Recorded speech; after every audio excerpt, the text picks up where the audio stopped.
We're going tomorrow, Mom. I've sold your beach house.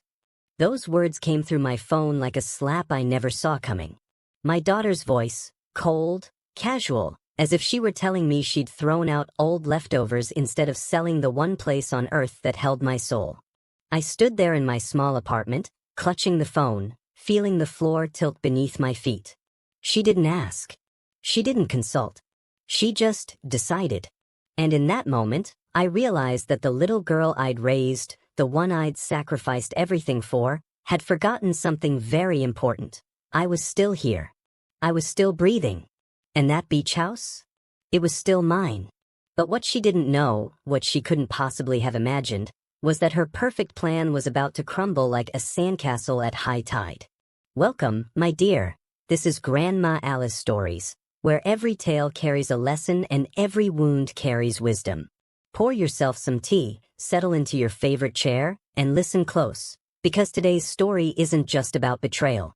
It's about what happens when the people we love most forget that love isn't ownership and kindness isn't weakness.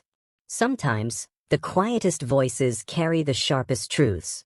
Let me take you back to where it all started, not to the phone call, but to the years before it, when life was simpler and my daughter still knew how to smile at me without calculation in her eyes. I bought that beach house 23 years ago with money I'd saved penny by penny, working jobs that broke my back and bruised my spirit. After my husband died, I had nothing but grief and a young daughter who needed everything. I cleaned offices at night, waitressed during lunch shifts, and took in sewing on weekends. Sleep became a luxury I couldn't afford, but watching my little girl grow, that was worth every exhausted bone in my body. When she graduated college, when she walked across that stage in her cap and gown, I wept tears of pride so heavy they soaked through my handkerchief. I'd done it. Against all odds, I'd given her the education I never had, the opportunities I'd only dreamed of. And then, finally, when the years of struggle eased and I had a little money saved, I bought myself something. A small beach house 2 hours from the city. Nothing fancy, just 3 rooms, a creaky porch, and a view of the ocean that made my heart sing every time I watched the sunrise paint the water gold. That house was my reward, my sanctuary, my proof that suffering eventually gives way to peace. I gave my daughter a key. Of course I did. She was my child, my only family. Come whenever you want, sweetheart, I told her. This is your home too. And she did come, at first. She'd bring friends, spend weekends there, fill the rooms with laughter. I'd visit when I could, keeping the place clean, stocking the fridge, making sure she always felt welcome. But then she met Richard. Richard was everything I wasn't. Wealthy, polished, educated in ways that made simple conversations feel like tests I hadn't studied for. He came from old money, the kind that whispers rather than shouts, and he looked at my worn hands and modest clothes with barely concealed pity. I tried not to notice. I tried to be happy for my daughter, because she seemed happy, or at least she seemed dazzled. They married in a ceremony that cost more than I'd earned in 5 years. I wore my best dress, smiled for the photographs, and danced at their reception even though my feet ached in shoes I'd borrowed. I hugged her tight that night and whispered, "Be happy, baby girl. That's all I ever wanted for you." But happiness is a strange thing. It can rot from the inside when watered with the wrong ingredients. Over the next few years, I watched my daughter change. She moved into Richard's world completely, country clubs, business dinners, vacation homes I'd never see. She started speaking differently, her words carefully chosen, her laughter more restrained. The calls became less frequent. The visits stopped altogether. I told myself she was just busy. Young couples need their space, their time to build their lives. I didn't want to be the clingy mother, the burden she had to manage. So I stayed quiet, kept my distance, and loved her from afar.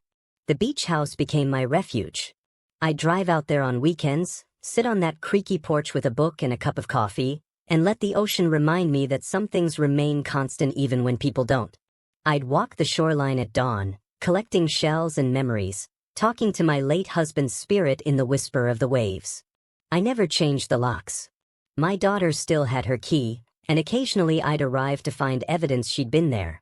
A coffee cup in the sink, towels slightly rearranged, the faint scent of her perfume lingering in the bedroom. It made me smile. At least she still felt comfortable enough to come, even if she didn't tell me. Then came the phone call. It was a Tuesday morning in April. I remember because I was planning my spring garden, making a list of seeds to buy. The phone rang, and her name lit up my screen.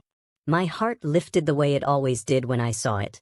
That foolish, hopeful mother heart that never stops believing her child might need her. "Hi, sweetheart," I answered, already smiling. "Mom." Her voice was brisk, businesslike. No warmth, no greeting. "I'm calling to let you know Richard and I are relocating to Singapore. We're leaving tomorrow." My stomach clenched. "Singapore? Tomorrow?" "Oh," I managed. That's sudden." "Are you?" "And I've sold your beach house." The world stopped. I heard the words, but they didn't make sense. They floated in the air like smoke, impossible to grasp. What? "The beach house. I found a buyer, closed the deal last week. The money's already been transferred. We needed the capital for the move. You understand." It wasn't a question. It was a statement, cold and final. "But sweetie," I said, my voice barely a whisper, "that's my house." "Oh, Mom." She laughed, actually laughed, as if I'd said something charmingly naive. "You haven't been there in months. You're getting older, you can't maintain it properly. This is better for everyone. Besides, you gave me a key years ago. I assumed you'd be fine with it." My hands started shaking. "You assumed?" "Look, I have to go. Movers are coming. I'll send you a postcard from Singapore. Take care of yourself, okay? Bye." The line went dead. I stood there in my tiny kitchen, phone still pressed to my ear, listening to the empty silence where my daughter's voice had been. The clock on the wall ticked. The refrigerator hummed. Outside, birds sang their morning songs, oblivious to the fact that my world had just shattered into pieces too small to reassemble. She'd sold my house. My sanctuary.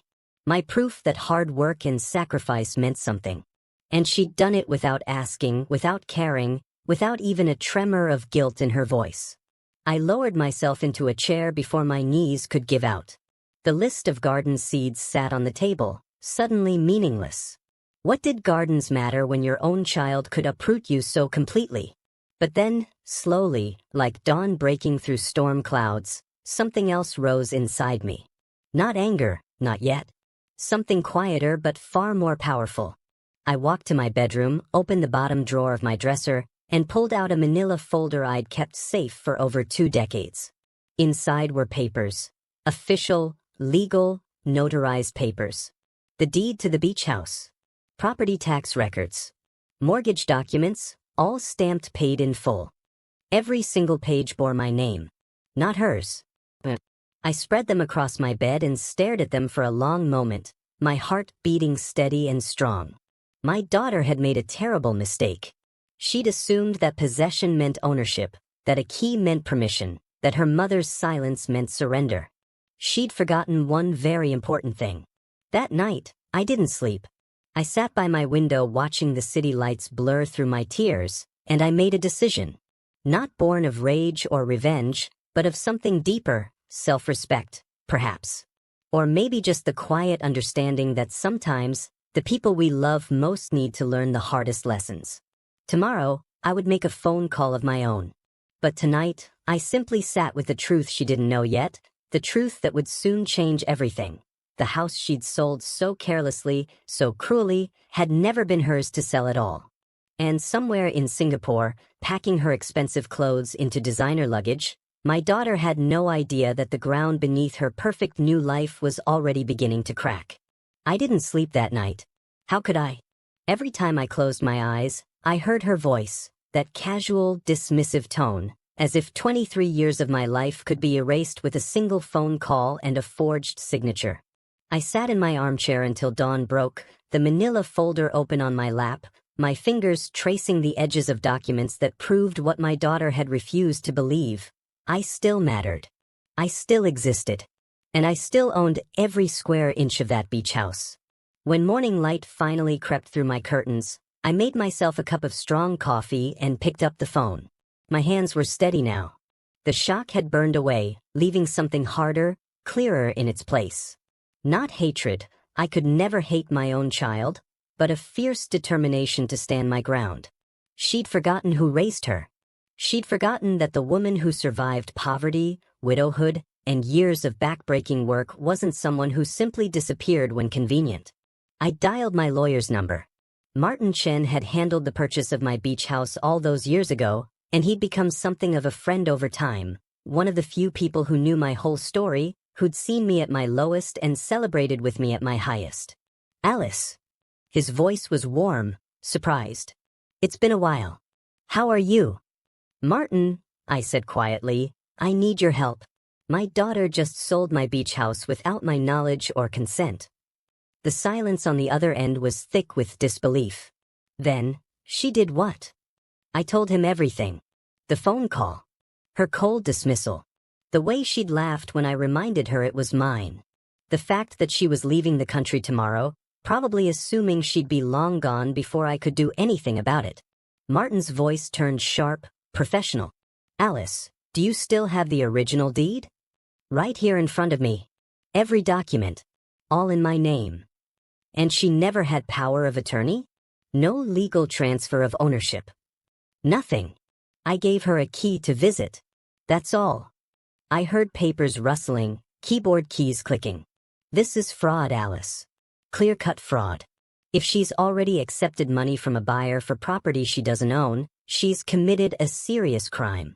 We need to act immediately, before any money changes hands permanently, before she leaves the country. My heart hammered in my chest. What do we do? First, I'm filing an emergency injunction to freeze the sale. Then we're going to contact the buyer and inform them that the seller had no legal right to the property. This transaction is void. After that, he paused. After that, Alice, your daughter could face criminal charges. Are you prepared for that? I closed my eyes. Was I? Could I really do that to my own child? But then I remembered her voice. Cold. Careless. Laughing at me. Do what needs to be done, Martin. I'll start immediately. I need you to scan and email me all those documents within the hour.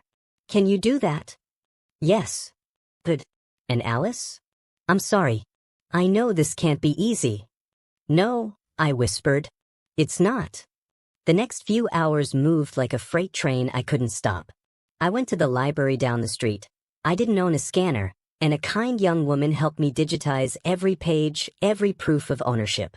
I sent them to Martin, then sat in the library's quiet reading room, staring at nothing, feeling the weight of what I'd set in motion. My phone rang around noon. Martin again. It's done. I've filed the injunction, contacted the buyer's attorney, and sent a cease and desist to your daughter. The sale is frozen. The buyer's deposit is being held in escrow pending investigation.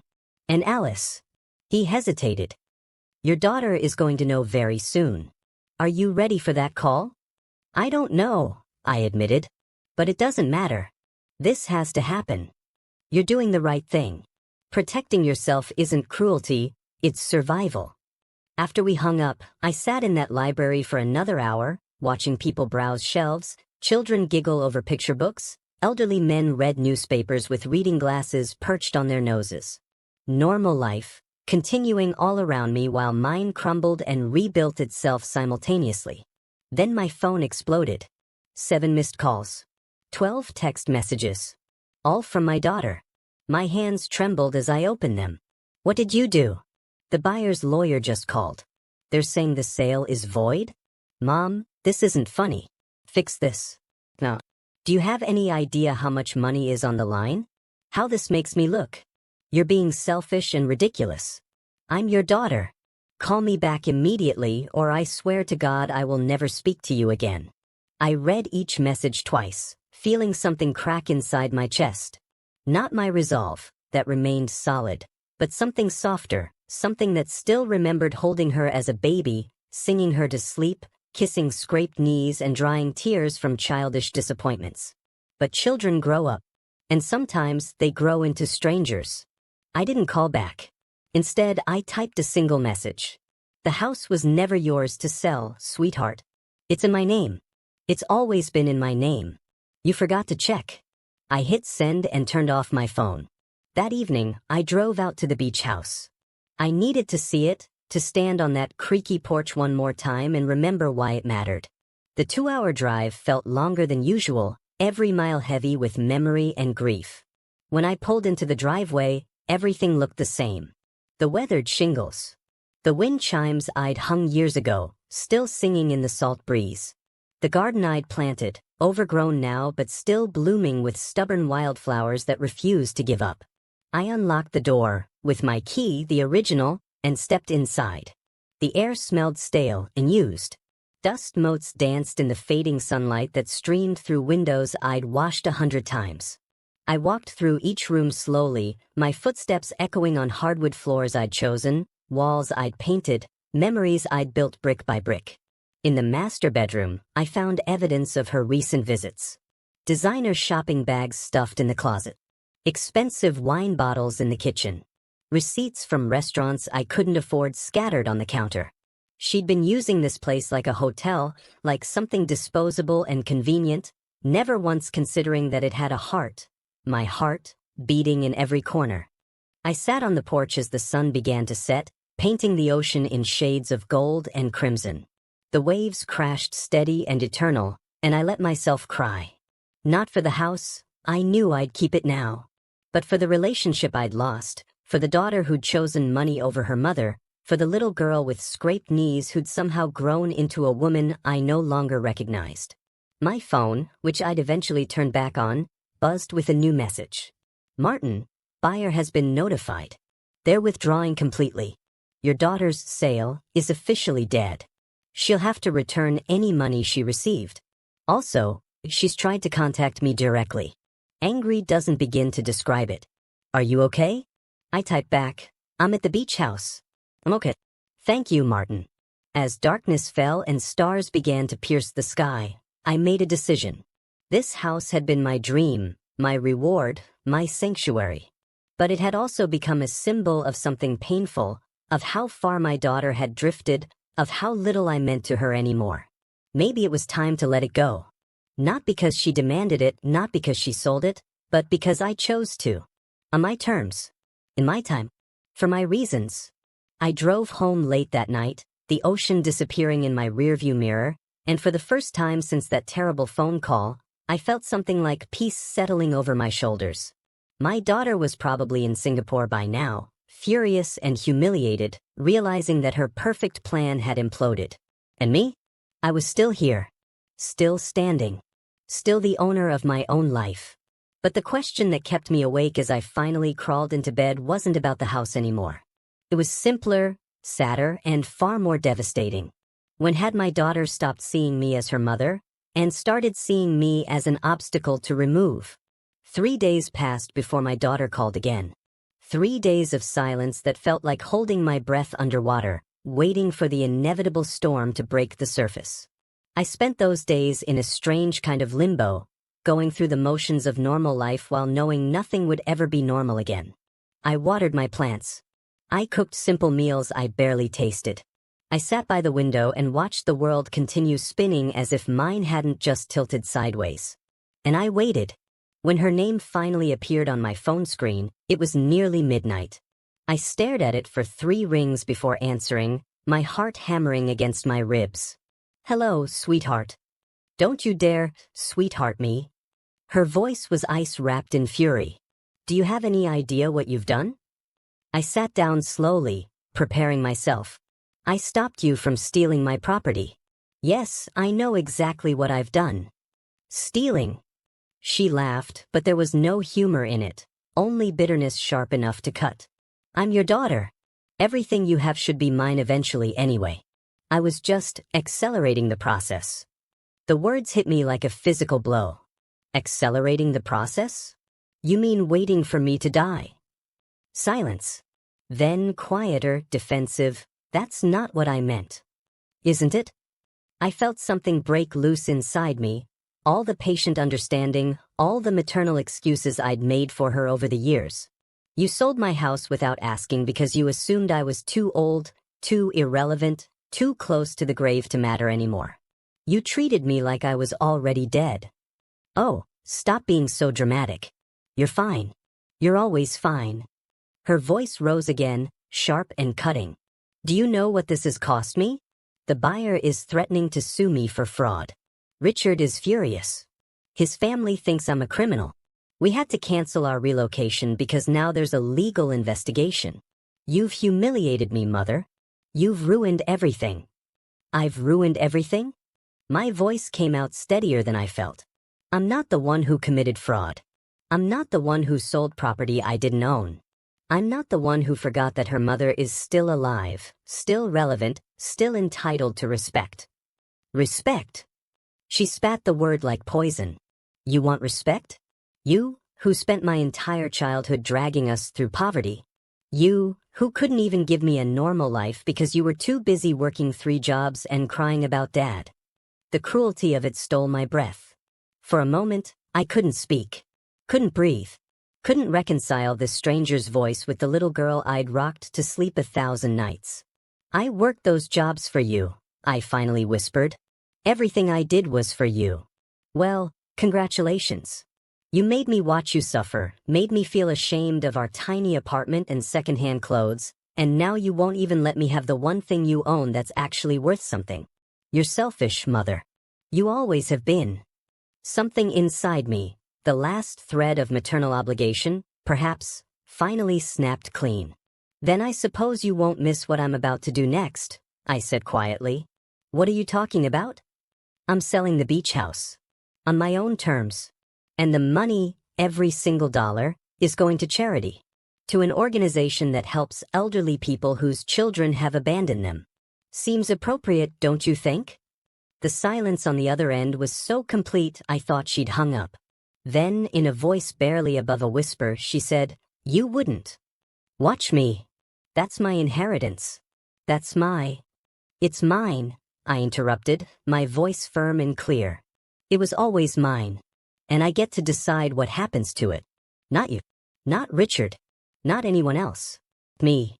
If you do this, she said slowly, each word deliberate and cold, I will never forgive you. I will never speak to you again. You'll die alone, and I won't even come to your funeral. The threat hung in the air between us, heavy and final. Years ago, it would have destroyed me. Would have sent me scrambling to apologize, to make peace, to sacrifice anything to keep her love.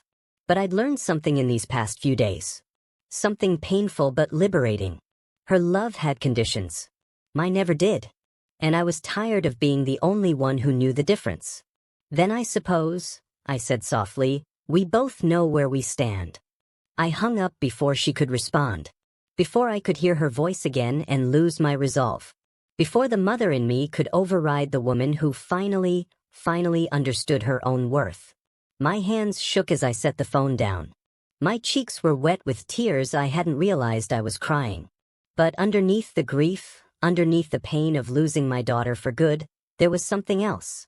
Freedom. The next morning, I called Martin again. I want to sell the beach house, I told him. Legitimately. Properly. And I want every penny to go to the Silver Hearts Foundation. They help abandoned elderly people. Alice. His voice was gentle.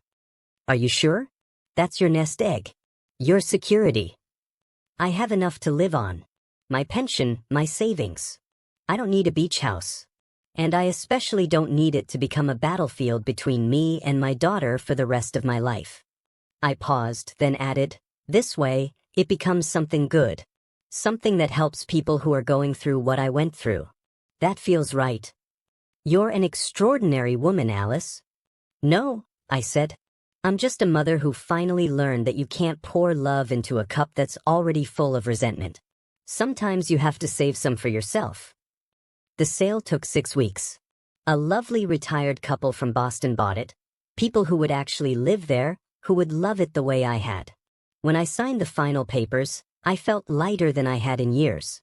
The check, substantial after all these years of property value increases, went directly to Silver Hearts. The director called me personally, weeping with gratitude. This donation will help dozens of families, she said. You've given abandoned elders hope, dignity, and support. Thank you. Thank you, I whispered back, for letting me turn something painful into something beautiful. My daughter never called again. I heard through distant relatives that she and Richard eventually moved to Singapore, that she told people I'd cut her off and played the victim beautifully. Part of me, the mother part that never fully dies, ached for her. I wondered if she ever looked at the ocean and thought of me. Wondered if she ever regretted her choices. But mostly I learned to let it go. I planted my spring garden. I volunteered at Silver Hearts, meeting other women with similar stories, forming friendships built on understanding rather than blood. I took painting classes and discovered I was terrible at it but loved it anyway. I dated a kind widower named Frank who made me laugh and never once asked me for anything I couldn't give. I lived, not in the shadow of my daughter's rejection, but in the light of my own resilience. Because here's what I finally understood. Being a good mother doesn't mean letting your children destroy you. It doesn't mean sacrificing your dignity on the altar of their entitlement. It means teaching them, even when they refuse to learn, that love has boundaries, that respect isn't optional, and that what goes around truly does come around. My daughter chose money over me. So I chose myself. And in the end, that choice saved my life. If this story touched your heart, share it with someone who needs to hear it. Subscribe to Grandma Alice Stories for more tales of wisdom, resilience, and life's powerful lessons. Remember, dear ones, you are never too old to stand your ground, and your worth is never determined by those who fail to see it. Until next time, keep your heart strong.